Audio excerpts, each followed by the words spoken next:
Hey, welcome to the Nonprofit Jenni Show, where we chat with nonprofit leaders about their management, marketing, and development strategies. I'm your host, Jenni, and this is my co-host, Julia. Hi.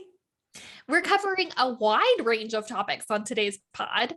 First, we're chatting with Sean Hale, the co-founder of a website called Philanthroforce, which helps you find a qualified nonprofit consultant to support your nonprofit. Next, we've got another edition of the Nonprofit Tech Minute sponsored by KNIT. And finally, we're talking about a new article from the Stanford Social Innovation Review about racial equity fatigue. But let's get started first with our interview with Sean Hale from Philanthroforce.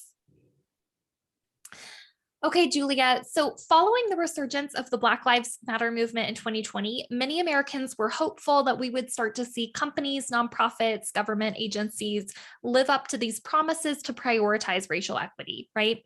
Mm-hmm. But a lot of us are feeling burnt out by all the webinars and even podcast discussions about racial equity that don't seem to lead to real life change. Julia, is that something that has impacted you, this fatigue around racial equity issues? I wouldn't say fatigue, but within my company, we do have quite a few. I have noticed quite a few different activities and webinars that they've been promoting, especially now with Black History Month. So Yeah. Have you liked those promotions? I like it. They do like a more kind of email series, and it has different things you can click on. So it's kind of like these bite-sized like accounts and articles and like facts. So like whatever you might find interesting, you can go into, or it's kind of like a consolidated thing. So I like that. I think it's neat. I really like that approach, that bite-sized approach. Well, here's another bite for you.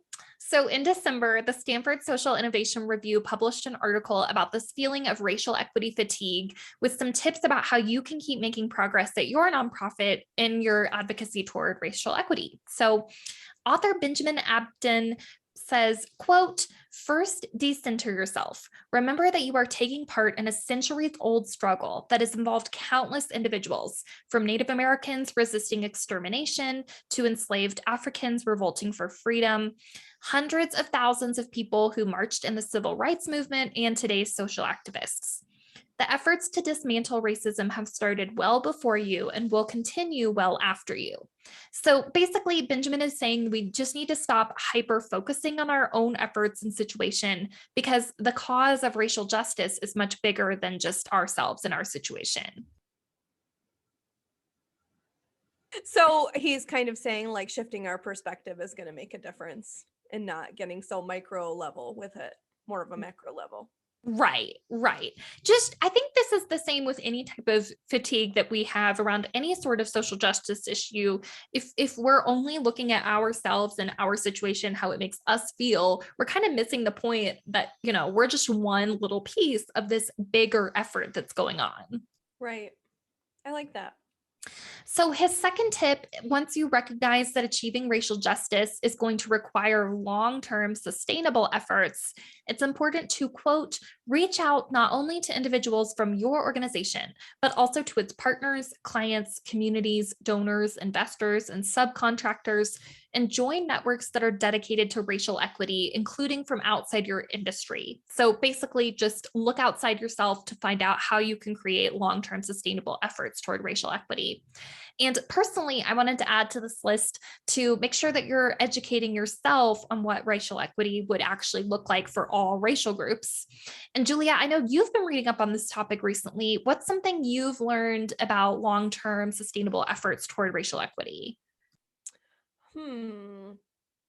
Well, I would have to actually echo what you mentioned in the article about the perspective, because the book that I've read, it talks about how a lot of white people they get very defensive, as if some of their blind spots and their racism, which is not intentional necessarily, but is like a moral character flaw, and how that just like blocks our vision. And I think that that kind of aligns with what you were saying, with like, okay, it's not about me. Take a step back and really like consider your role in this, and also like your race's role in this. Like, what have white people done to make changes, or what have they done bad, harm, or help? You know what I mean?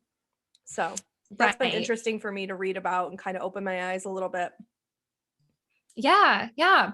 Well, so the third tip Benjamin has is he encourages you to think about why people in power are afraid of achieving racial equity. To your point, Julia, like why are some white people resistant to racial equity?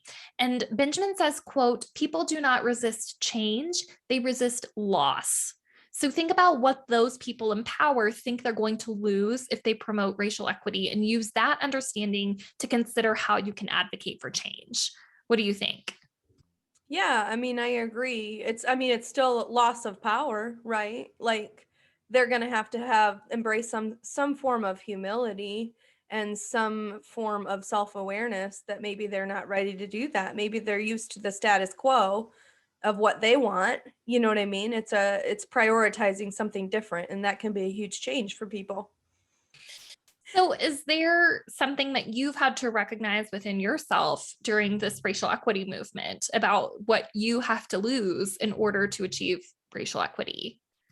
Well, I would say I would never have said this out loud, but I always kind of had the colorblind mindset of like, oh, well, I love everybody. I love people, so it's not a problem.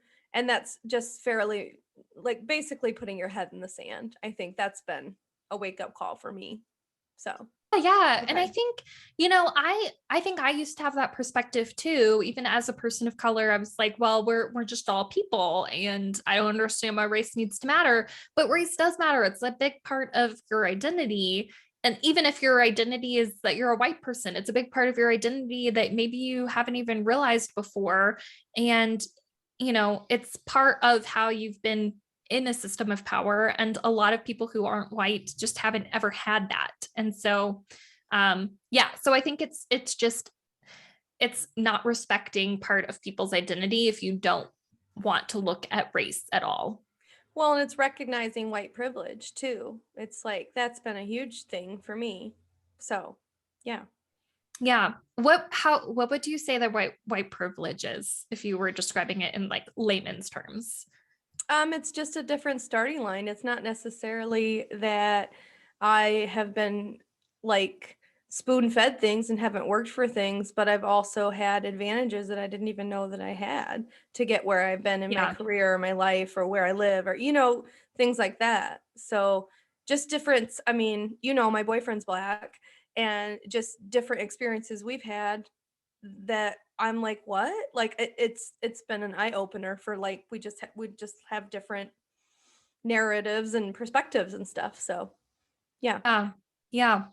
Well, so I have one more tip from Benjamin. He says, quote, look who is missing in your coalition for change. So a lot of times nonprofits will create what's called a board matrix to find out what kind of background skills and network connections are missing from their board. And I thought maybe it might be helpful for listeners to create a racial equity matrix to find out who could help your organization create change because they have a background skill or network that you're currently missing.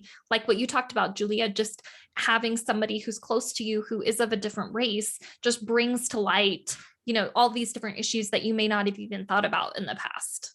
Yeah. I like that. Would you say that that's a delicate dance though, because some people of color are getting their own fatigue and trying to educate like white people or just educate people in general about these kind of things? Totally. And I think that that's with any social justice issue that has to do with trauma, where, Mhm. I mean, for example, I am a woman who's experienced, I've experienced sexual trauma, and that's something that some days I feel like talking about and some days I don't feel like talking about it.